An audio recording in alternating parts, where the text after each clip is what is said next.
Anak, happy birthday, anak. Excited ka na siguro sa party mo, no? Oh, pahinga muna kayo, ha? Oy, teka, mali ito. Dapat yung mahabang table lang nasa gitna. Ha? Pakiayos naman. Asan yung bulaklak? Oh, fresh ba to? Ha?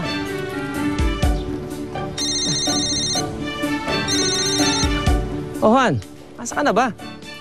Dadaanan ko pa yung cake. Na in-order natin, di ba? Galing lang ako ng shopping mall eh. Pero alam mo, nabili ko na yung lobo. Oh, eh, bakit ikaw pa ang pumipick up niyan? Dapat kay Mang Ador mo na lang pinakuha. Sweetheart, first birthday ng anak natin. Oh, akong bumili ng lobo at saka ng cake. Oh, sige, sige. Pero bilisan mo na, ha?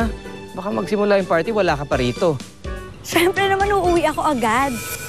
Ayoko mamiss yung kaarawan ng anak natin. Ayla. Rose! Rose!